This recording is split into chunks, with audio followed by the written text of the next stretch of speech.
Hello, welcome to this episode of the Spill It Show, where we spill the tea on everything that makes life worth living. Today, we have one of Abuja's finest in the studio. And all those, like in life creates different types of ceilings. There's this expectation by society in finance, even with gender, as to how far certain types of people can go. And that's what we'll be talking today. I have with me in the studio the elegant and delectable Bukky Maiye. Wow, that's a very good introduction. Is it? Or maybe I should do it again. Welcome to the studio. Thank you for coming around and coming on our show. Thank you for having me. Tell us about you. Well, I'm Bukky Maiye. I run a human resources company. We recruit for the informal and formal sectors of Nigeria. I'm also into finance. I'm also into education. At some point, I even owned a school. I like passing on in education, knowledge. That's part of what I like to do. I'm also a facilitator. So I train on soft skills, customer service, human resources, that kind of stuff. And that's basically who I am. Right. So before we continue, I just want to settle something. Before we started filming, I asked Bukky something. And she said, no, I want people to settle it. But I asked Bukky, do you have an accent? Oh my goodness. Yes, everybody has an accent. Oh, that's why I see what you did. Because initially she said, okay, do you have an American accent? No, I do not. Okay. Which accent do you have? A Nigerian accent. I think so. Right, so today we'll be talking on breaking the ceiling. This is something I'm really excited about, and I'm happy that we have Bukky here in the studio to speak on this. Bukky, what's your thoughts on breaking the ceiling? Well, it's a phenomenon that has been existing for many decades now, with the uprising of women, and I guess awareness, generally speaking. I think women are more aware that there is a ceiling, especially for them. You go into a corporate workspace, you find out that men and women are doing the same jobs, but the men are getting paid more. When it comes to promotion, the men are considered first before the women, and so on and so forth. So I think it's something that has been around for a while, and now more women are being expressive about the fact that we need to break that glass ceiling. And even men, I think it goes both ways, to be honest. Let me not focus on just the women. There is a glass ceiling at some point in your career that you feel, I've reached a point where I'm no longer growing, I can't break this ceiling. But for men and women, I think, we need to start shattering that But ceiling. I'm curious to even know, because everybody keeps saying glass ceiling, glass ceiling. Who made the glass? I don't know. Or is it glass because I think it's because it can be broken. I think that's where it comes from. But wood can be broken as well. But glass is easier. I think so. So, you can literally just flick a stone on the glass and it shatters, literally. But with wood, you have to put in, I guess, maybe more effort or something. And then I think glass ceiling sounds nicer than wood ceiling. But I think one of the most important things, even to give context to this conversation, is to understand really what a ceiling is. Ceilings are just those mental barriers that exist without you even knowing. So, for example, if you grow up in let's say your father is Dangote, your ceiling is all the way up there. And you wouldn't really appreciate it until maybe your father is not Dangote. And then you realize that for most of your life, so maybe you grew up in a family where your parents are trying everything to make ends meet. When you start to have conversations around 10 million, 100 million, you notice that you don't have, there's no pattern recognition of that space, and then then it means you've hit a ceiling that needs to be broken. Because if it's not broken, then everybody remains there. That is sort of why it's very easy for wealthy people to reproduce wealthy offsprings, and the other side, I mean, the kids, don't make me say it. But have you had any experience where, like, there was a ceiling that existed, and maybe you had to break it? Have you had any of such in your life? Obviously, Yeah, I think I have actually. So I'm not really sure, just thinking and looking back in hindsight, why that ceiling existed for me personally. But I used to work at in a bank at some point in my life, and I was on this role. I had a trajectory of what I wanted my career to be, where I wanted to be in 10 years, where I wanted to be in 5 years, etc. And after like doing 5 years on this level, so I was on the same role throughout my career in the bank, but the levels had to be increasing, right? And I had been there for maybe like 4 years, and I wasn't growing. And I was like, no, I'm too good for this. I'm meeting all my targets. I'm exceeding my targets. Because I always tell people that it's not about meeting your goals. That's what you're paid for. You get recognized when you exceed, when you go above and beyond. So I was going above and beyond. I was exceeding my targets, but I wasn't growing. So I was wondering, and then I was looking around. Every year they would do promotions, and so many people's names would be on that promotion list except mine. females too. Well, mostly male, but yes, some females, yes. And I was like, there's this rumor that, sometimes you have to compromise self to grow. And I was like, no, I'm not going to do that because my work should speak for itself. So I resigned. Yes, I resigned. I was headhunted by another bank, and they gave me a really, really nice offer that I could not resist. So I dropped my letter and I was like, bye. So my executive director found out that I had resigned, and he was like, Bukola, where are you going? I said, I'm going to the competition. That would be very painful. I got that call at 6 a.m. I would never forget. He's like, where are you going? I said, I'm going to the competition. He's like, you're going where? He's like, have they given you an offer? I said, yes, they have. He's like, send it to me before 10 a.m. So I sent it to him before 10 a.m. And I think within 24 hours, I had a counter offer from my actual bank, actually exceeding the offer that the competition had given me. Wow. Yeah, so I ended up staying. Of course, you follow the money. So you broke the ceiling. You follow the money. So I think that was one way in which I used to break the ceiling, because the promotion, so I was given a double promotion because I was past due for it. So I was like, so it took me resigning to get this. So I think that, sometimes, this idea of breaking the ceiling is not always done in the traditional way that you think. Sometimes you have to do really radical things to break the ceiling. And I think in my own case, it was that resignation that did it. But I do agree when you say, pretty much, I dare even say that breaking the ceiling most times would require to do radical things. Well, radical true. Because of the circumstance or the context. Yes. Because, for example, if you grow up in a village where the only the highest level of education is maybe secondary school or primary school.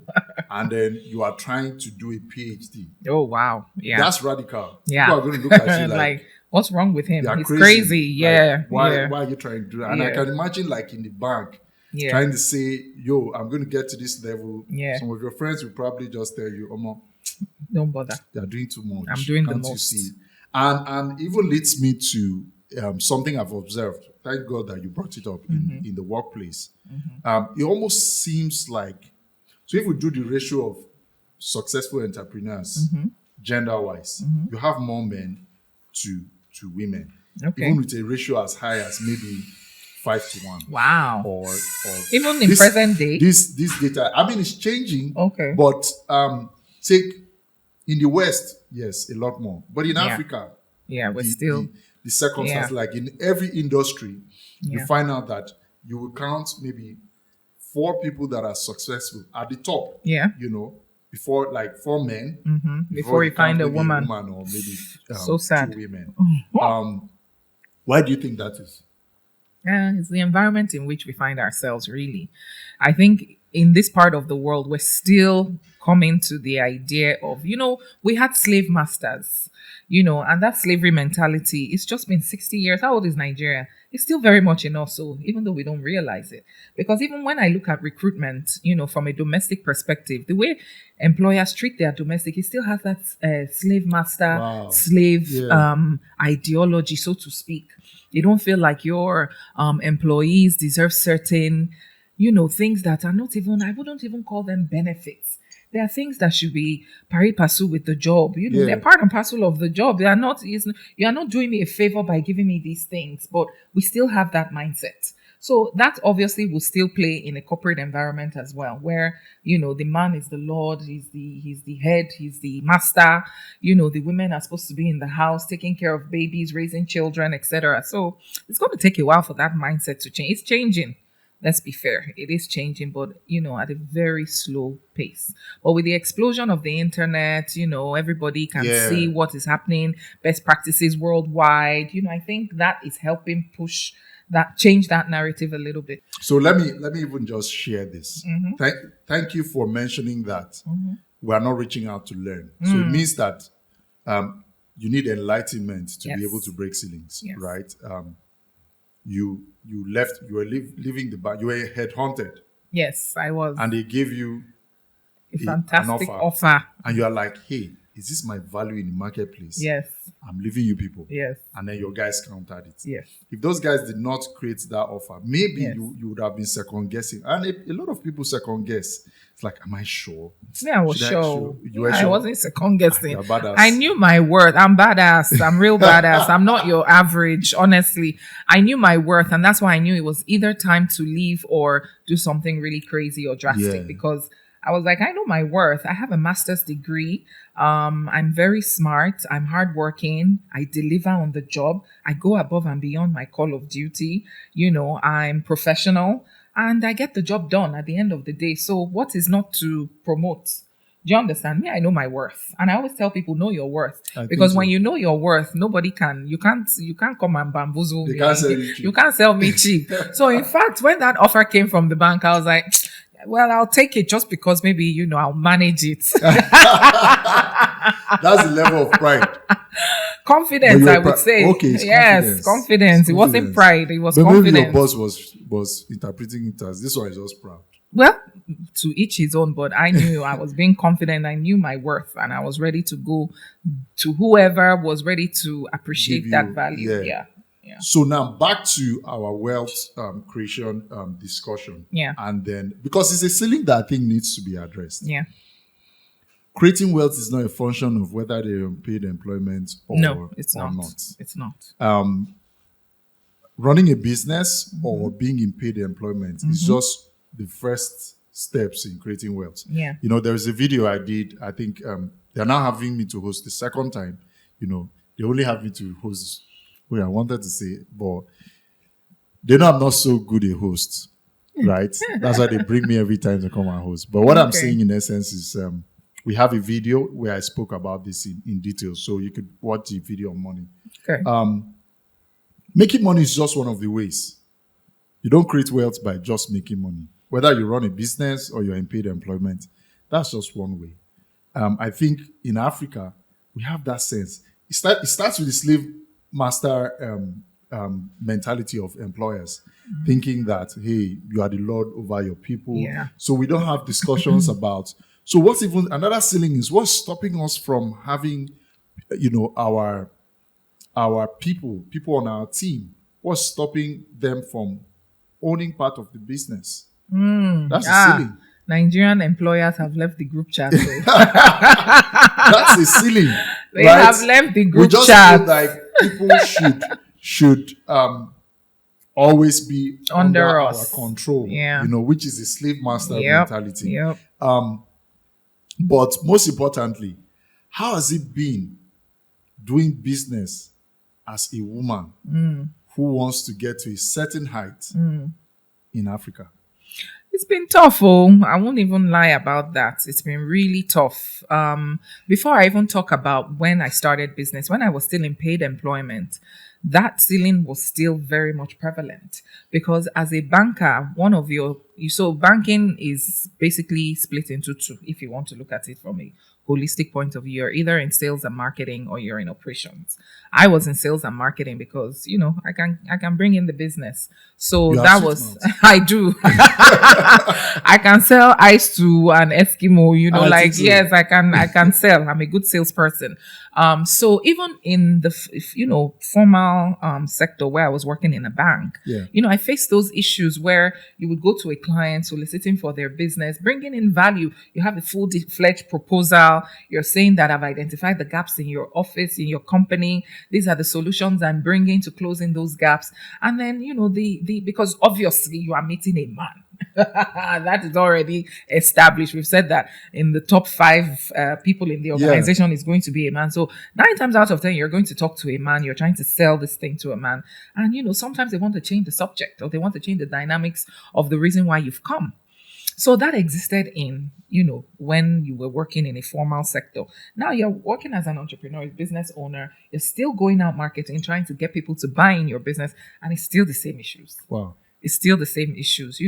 That's why I always I try to talk to young girls from an early age. Know your worth. Know that you don't have to compromise yourself to get the job done. If you are smart, you know your onions. Nobody can, try to take advantage of you. I think sometimes we also as women, we get lazy. Wow. We want the easy way out. I will just do it. It's just an easy way to get this thing done. So I think a lot of times is knowing your self-worth.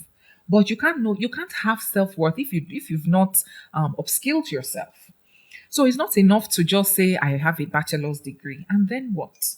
What comes after the bachelor's degree? Because that's something that took you 4 years to get. So what happens after that? Do you remember what you did in year 1? Because I can tell you that some of the things I learned in grad school, I don't remember them.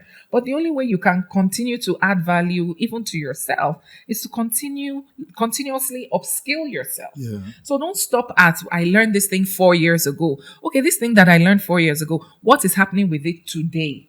So learning is continuous. So a lot of times, when you say, business women or entrepreneurs or, just business owners in general, that they've hit this glass ceiling, most times there's a reason why. Do you understand? Yeah. So I feel like, we also need to do more. Let's not blame the fact that there is a glass ceiling. Let's try and do more ourselves. Yeah. So I think 2 things I'm going to share. Yeah. For the women, because these things exist male and like for the men and for the women. It's just in Africa, it's more prevalent amongst the women. Yeah. I think, yes, like she said, one of the best ways to address this kind of things is actually know that you have something substantial to offer. Right? Yes. Because we have everybody going around, and yes, the disparity is unfair. And all of that. But we have everybody going all around the place. And yada da da da. But when push comes to shove, can you deliver? You see that. Is the competency there? Yeah. Could it also be that in Africa, because the men are perceived as the providers, the pressure from society, it makes them always be on their toes, always pick up skills, always push the boundaries, so that you'll be able to survive in the marketplace to provide for their family. I think in Nigeria, that has significantly changed, though. Now, you find more women being the providers of their families. Think so. Yes. I remember when I was in banking then, before I got married, a lot of the women in the bank were the, the providers of their household. Yes, oh, really? A lot of them. I would say maybe of the married women, maybe even 50%. That high a number, they were the breadwinners of their family. So I think that is changing now. Well, maybe because also, people should not drag me, but banking job pays well. Sales and marketing operations. Most of the people in sales and marketing in the bank, when it started out, were women. What's your point? I don't understand. No. So what I'm saying is that it was easier for a lady to land a good paying job in a bank than a man. But you're the banker, I don't know. Yes, you don't know for sure. You don't know. But we're even just using banking as an example. What about other sectors? Oil and gas, manufacturing, telcos. There are other sectors. But I feel like now a lot more women are the breadwinners of their family, because I think men have also realized that the women want equality. Let's give them, let's allow them go and make the bread. Let's go and allow them make the bread, and then we would just be at home raising the children. I don't mind.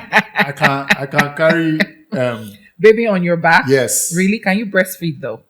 No, but so that one biological. That's nature now.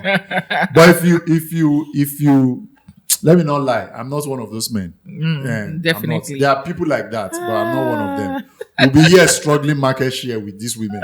And we'll still be taking care of them. Yes. We don't see them that they are lesser.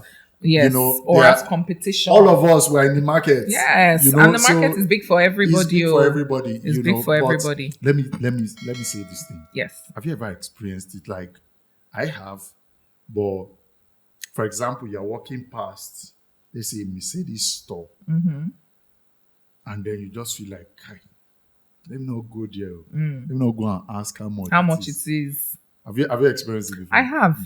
When I was much younger, I really wanted this Mercedes. And in hindsight, I was like, sometimes age plays a major role in some of the actions that we take.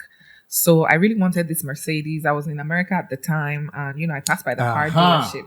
No, anybody can go to America now. What does that mean? Remember where we started from? Do you have an accent? My Nigerian accent. And then somewhere when you're this talking, Yoruba Ikorodu accent. When I finished grad school, we don't have grad school in Africa. Sorry, what's it called in Nigeria? Grad school. When you go for your master's. That not university. No, postgraduate. Sorry, when I finish my postgraduate, I need to start. You're actually somehow. Yes. You're telling us about your Mercedes. So I drove past this. There's this street that has all the luxury cars. Yeah, I was driving. Okay, I think so. Because when I tell my own story, people will see the difference. You were walking. Oh, you got off the bus. Yes. It doesn't matter. The bottom line is that I was in my car. I won't mention the car. And then there's this street where they have all these luxury cars. And I was like, wow, I really want this Mercedes. Do you think I should go? I was so scared. I was jittery. I was like, because what if they start trying to actually sell me the car? Because in America, if you know those car dealers, they are sales guys. Like, they will not let you leave their car dealership until you have the key in your hand. You're literally driving off with the car. They're aggressive. So I was like, Bukky, should I just go in there? Or I should just keep driving, keep it moving. I was like, nope. I really want to know how much this car is, because even if they tell me it's $100,000, I will start saving from now to work towards my $100,000. So I had a bit of anxiety going in. And then when I got in there, I now found out the price of the car. I was like, oh, it's actually achievable. It's not far-fetched. You know what I mean? Like, I just need to work for X amount of time. I need to put this in place, and I can actually afford this car. It might not be brand new, but at least it will be the car all the same. So yeah. That changed something. It changed my perspective. Let me tell you my own story. Tell me. It's not... Okay, I don't like to mention brand, but there's a popular hotel in Abuja. Like, it's almost everybody's go-to. I know the hotel. Yes, I know. How do you know the hotel? When you say it's almost everybody's go-to. There's only one hotel in Abuja. So there was a time. Likewise, I was driving by. And then I just asked myself, why have I not been to this place by myself? Thank God for privilege. My dad used to take us there once in a while. But it was like a celebration, maybe like Christmas and stuff. Okay. But like, what's stopping me from going? Yeah. Place, Yeah. And I didn't go. I went home. And then when I went home, my God. I felt very defeated. Oh my goodness. What is this? Why didn't you go? Why? So that's the ceiling we're talking about. Financial in my ceiling. head, I'm like, when my father used to take us here, that man, he had money. And now me, I want to go and put myself compare in this yourself place. with this man. Like, I'm not even close to him. But would it have killed you to even just know the price? Wait, point? I went back. The store. Oh, you went back. Oh, sorry. I was talking myself. I'm like, this common place. But I was having that struggle with ceilings. Yeah. Okay. Like this common place. I'll go back. Then I went back. And then I went to a part, like there's a popular part of this popular hotel that everybody goes. Yes. Right? Yes. Just for cue, they play music there. Yes. Right? Yes. And this was like maybe six years ago or so. Okay. Not very long. And I'm like, ago. yeah, not very long. And I'm like, you know what? Give me a Coke. Because I knew that bad as bad, I should be able to pay for a Coke. But that was not the initial reason. No. So what made me go first was fear now. Oh, let me not go and do something. I'll now start working there. You will just come and see me. I'll tell you, welcome, sir. Let me help you pack. So that's what I was scared of. But I didn't even know that I could afford a lot of things inside. Things, yes. And that's the problem half of the time with people, yeah. Yes. So people say, so for example, like me now, I really want to go to America. That's why when she said America, like, I'm just excited. Okay. You know what I did to break my ceiling? I started the application process. I didn't finish it. It's long and boring. It's long, yes, right? and so mundane. But at least I knew how much to pay for visa. Yeah, I know how much my flight is. Well, before dollar started dollaring, right? Dollar is dollaring. But that's the thing. A lot of people don't even. Do you know that people? They don't even bother. They've just put that ceiling in their minds. And like me, that first it's day, not affordable. I just went home. Guess how much I paid for the Coke? 1,000 naira for a bottle of Coke. Okay, let's not go into the details because if you want to think about it from a street perspective, you'll be angry. It was like, you know, that's like, it's not as big as the draft, like beer draft, but it's like a glass with ice. Yes. 1K. It wasn't so bad for helping me conquer that ceiling, my fear of there's nothing in this place. So you know what I did to test this thing out? I told my colleagues, we are going to this place. And then everybody was excited because we're going together. And now, obviously, like God had helped. I could now afford, not just for myself, for a couple of other people. But now here's the trick. 5 minutes to leaving, like setting out for this place. A client came into the office. So I had a meeting. Okay. So I told them to go ahead of me. Okay. I already know how that story ended. Can you believe I concluded my meeting? And nobody had left the office. Of course. So I could, because it had happened to me, I could tell what was happening. Yep. So I told them, you know what, you guys must go ahead of me. Yes. And when you go there, go to so place. Everybody make sure you get something. I'm not coming. Nice. So they left. And when they went, you know, I bet they felt good. After like 30 minutes, you know, everybody went. Obviously, but they were pleasantly surprised to see that, hey, it's I not could so pay for bad. some of these things. It's not like it's that not bad. So bad. And then 30 minutes into the time, I show up. If you see the way they were looking at me, it was like Redeemer has come. And the funny thing is that when I got there, people that were afraid to order now had the confidence. So that's just ceiling. Yes. You know, ceiling effect at play. Yes. But most times we're not in control of these things. It just happens. For example, financial ceilings. If I was born in this house, I was born in this house. There's nothing I can do. Yeah. But now I'm faced with it. Yeah. How do I handle it? So those that were born without a silver spoon, I think a lot of times they are victims of their environment.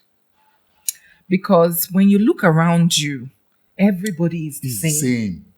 Everybody is the same. So there's really nothing to aspire to. Right. There's no mentor that I'm looking up to this person. Right. I want to be just like this person. So a lot of times that is a function of the environment in which they find themselves. And that's why when you hear of these, especially athletes, footballers and musicians in this part of the world, you find out that, this guy came from Ajegunle, from the slums. Right. And he has now risen through the, he has broken all the ceilings and he's now successful. He's a global phenomenon now, etc. It's highly celebrated. It's like a big deal because people understand that it's really difficult for you to remove yourself from that environment. So I think the environment is actually the ceiling, just knowing that everybody is the same. So if I was born without TV, without a phone, without internet, technology, would I know? I'm not exposed to anything. Right. So that's just normal for me. So in my own mind, I'm just living my normal life. I don't know that there's more out there. I don't know that there's better out there. Right. And that's where education comes into play. Because when you are educated, you go to school, at least the fact that you would mingle with different kinds of people, that alone is the beginning of breaking the ceiling. Right. Because you're going to meet people from all walks of life, especially if you go to bigger schools. If you don't stay in a small school, maybe a community school that's just down your road, you might not experience that. But if you go to a big school, certainly you are bound to find people from all walks of life. Right. I remember when I was in secondary school, I probably wouldn't say what I really want to say. But I'm not spilling this one before they go and beat me. I remember I was in secondary school, we had a very wide range of status in that school. So you had the people that were, born without the silver spoon, people like you were maybe silver plated spoons. And then people that were born with the golden spoons. Right. So you had a wide array of people. But what was interesting after we were, graduated and we were older and wiser, it was interesting to see that one of the reasons why those without the that were born without the silver spoon were in that kind of environment was because their parents also had to break.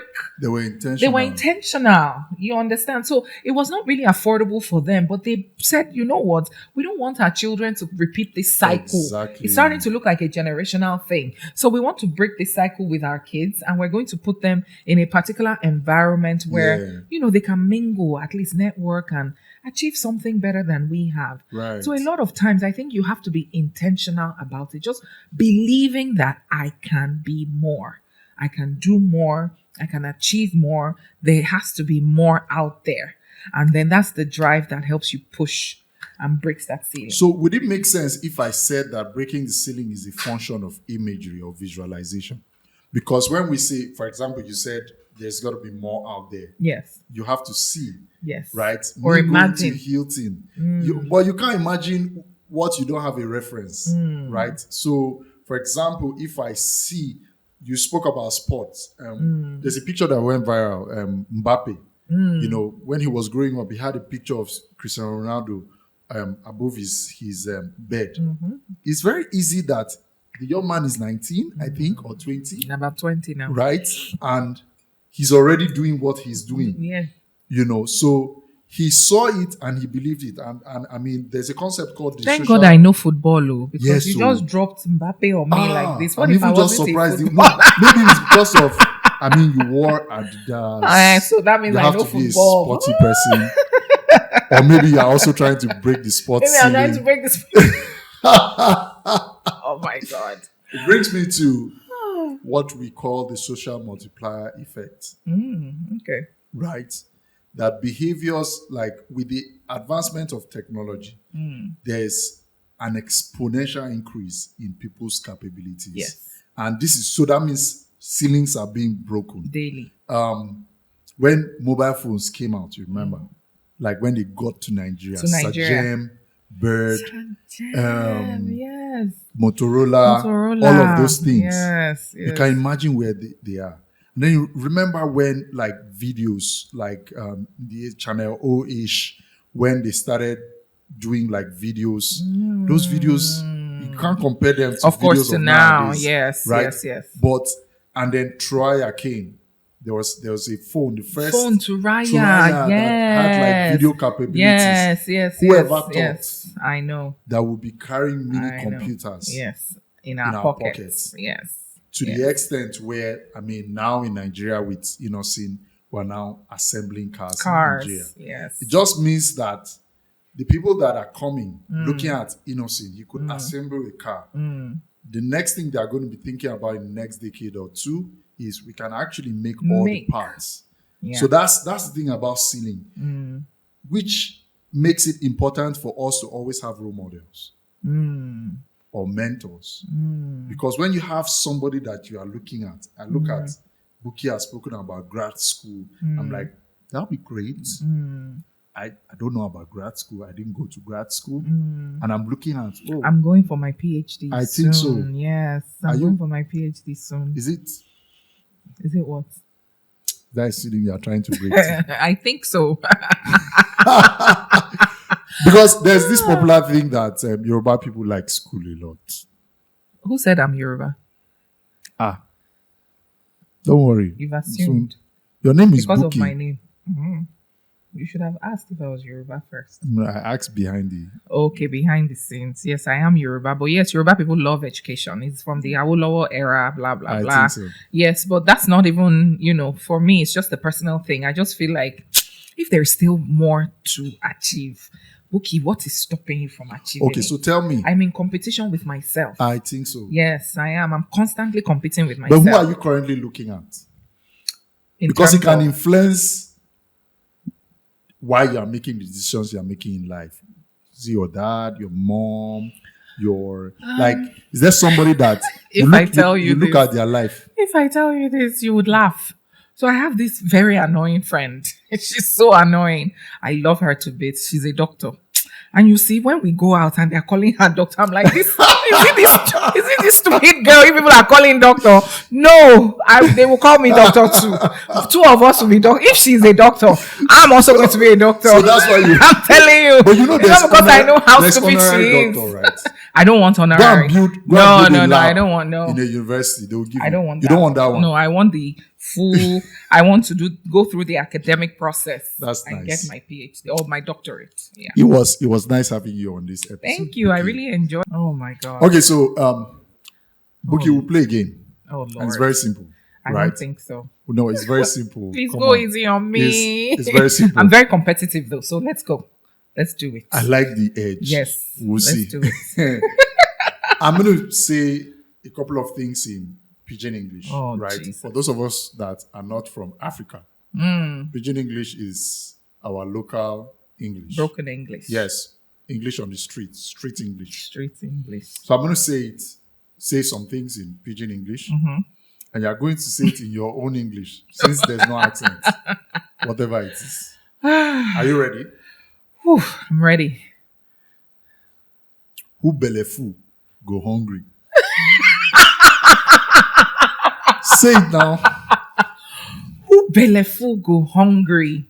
What does that mean? It means that it doesn't make sense. It doesn't make sense. Who is full will be hungry? Who belleful? Who is full will be hungry. Okay. We can work with that. Next one. Now for club they enter dance. Okay, I heard that one recently. Someone taught me this recently. Yeah, someone taught me this one recently. Means that disrespect starts with Is that what it means? I don't like the way you're looking at me. Like now from clap. No, you are not. Don't tell me the meaning. Just tell me. Translate it to English. Now from clap they enter dance. It's from clapping. You start dancing. Is that what you mean? Oh my god, I'm doing really badly. Am I? Okay. I'm doing really badly. We'll change the rules of the game slightly. I'm doing really badly. So you interpret it in your own English. Exactly. I think that's a better way to do it. Yes. Right? Okay. And then tell me the meaning. Are you ready? I think that's better. Sakpa. Jesus. No let my back pocket touch you. I love this. Sakpa. No let my back pocket touch you. What does that mean? I have no idea. I have no idea. Don't let my back pocket touch Sakpa. Gosh, I don't know. You got me. So I'll be kind to tell you. Oh, yeah, tell me. Give me 3 moodles of Gary. That's not pidgin though. 3 moodles of Gary. Yeah, what does it mean? I'm supposed to tell you what it means. Hey, give me three bowls of Gary now. What's bowl? Those little bowls that they use in the market. I think that's what they call noodles. Yeah, it's those little bowls now. Okay. Am I right? This one, I think I should have even started with it. Am I right? Yeah. It's a measuring cup. It's a measuring bowl. It's a bowl. For things. And Gary's like cassava. I know what Gary is. That's so funny. What is Gary? Cassava. Cassava. Yes. Gary is cassava. Yes. Gary is cassava. Gary is cassava. You can do it like this With my your full chest. chest. That Gary is I cassava. think so. Why are you confused? You people should put in the comments. It's Gary, not Gary cassava. Yeah. Thank you. Okay, cassava. You see? Yeah, well, semantics. You Cassava see, flakes. it shows which part of Lagos you are Gary is from. cassava flakes. Right. This one, you tell me what it means. No, translate it to English and then tell me what it means. You go collect. Collect what? You go collect. The fact that you don't know is the problem. You go collect. Yes, now. Collect what? Translate it to English. And You're going to collect. You are going to collect something. Yeah. What that thing is, something? I don't know what it is. What does it mean? That you're going to collect something. Yeah. You go collect. You will collect something. That's not what it means. That's not what it means at all. I swear down, I'm so lost. That's not what it means. I said I was going to help you. What does you go collect mean? Collect what? You go see. Like you will see. Like Shaggy. Like you choose to add it because that's our current predicament. Wow. Shaggy. Okay, I learned something new today. I think so. No, you are about to learn another one. Okay. Gosh, this is so hard. Sapa no let my back pocket touch you. It means what does that mean? So Sapa is street lingua for like brokenness or poverty. Oh, Tiwa Savage sang about Sapa something. So that's what she's talking about. Sapa no fit catch me. Somebody even sang that song too. So he said, "No go let my back pocket touch you." It means if I have cash, I'll put it in my back pocket. My back pocket will not touch, right? Like it will not fold.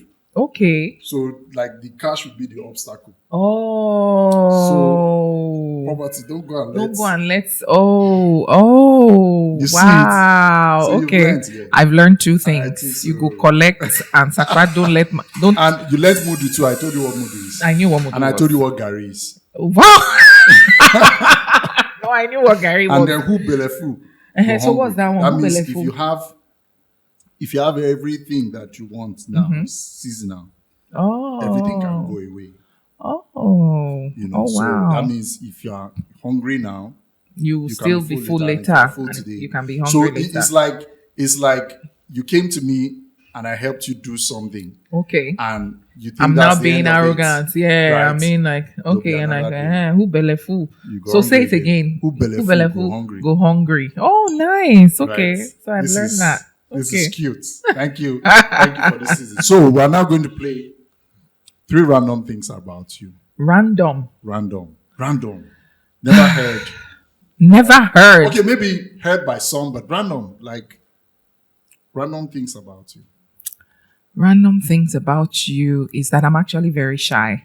Oh. Yes, I'm actually a very shy person. But you can't tell that I'm shy because I'm so outspoken, I'm bold. But when I get into crowded places, especially in social settings, I usually just want to sit in one small corner and just mind my business. Oh, wow. Till other activities play out. But I'm actually shy. I'm a shy person. Yeah. I think that's something a lot of people don't believe.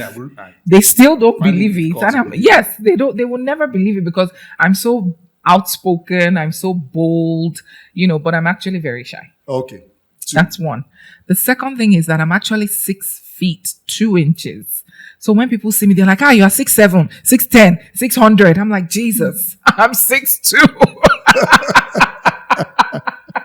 They always guess these incredible heights. I'm like, well, not quite. I'm 6'2". So a lot of people don't know that. They feel like I'm taller than, I actually am. And the third thing is, a lot of people feel like one of your pastimes should be, when you want to relax, you go to the movies. I can't watch a movie to save my life. Like I always fall asleep in the first 5 minutes. Me too. Oh my goodness. You can't take me to a movie theater. It's going to be, I'll embarrass you. Like I will fall asleep in the first 5 minutes. I think so. Like seriously. Like when I'm watching a movie series, I have no issues with that because I know that in 45 minutes, 40 minutes, 30 minutes, depending on the type of series I'm watching, it's going to end and then I can start again. But with a movie, you have to pay attention for 2 hours from beginning to end. after like 5 minutes. But I mean, if I'm being fair in your defense, movie theaters it's a good place to sleep. Because it's quiet, it's dark, it's cool. Cool. It sets the mood for sleep, doesn't it? Yeah, we're not movie people, clearly. We're not. Here, there's another thing that I think we should sign out with this. Tall people get two things a lot. People see you and they just say, "Do you play basketball?" Oh my gosh. If I had $1 for every time I've been asked that, I was still asked that question 2 days ago. Like, why? And then they now add to that. You can stop at "do you play basketball?" But no, Nigerians, no, they can't stop there. They must add to that and say, why are you wasting your height? Oh, okay. So if I'm not playing basketball, I'm wasting my height. Okay, no problem. So they always ask that. What after about that. the second one? You must like beans. Oh, I don't get that a lot. Oh, maybe I get that a lot. I don't get that a lot. Because you like beans. I love beans. Right. I love beans. So can we now say that beans does not make people tall? It does not make people tall. They're Nigerians. This is a public service announcement. No, yes. I'm just kidding. Beans does not make you tall. No, it doesn't. It really doesn't. It's just genetics. It's genetics. If you are tall. So how tall are you? 6'2". So it was fun having you on this episode of the Spirit Show. Guys, thank you if you like the conversations me. that we're having on the Spirit Show, please support the podcast, share, comment, like. Tell us what you like to see. Tell us the conversations you like us to drive and the kinds of people you want us to have on the show. Tag them. So, we'll go after them. We'll go and drag them. We'll beg them. We'll tell them that you requested for them. Bukky, was amazing having you on Thank the you show. for having me. I had a great time. And thank you for helping us break our ceiling. Yeah. Until next time, that'll be it on this episode of Spirits.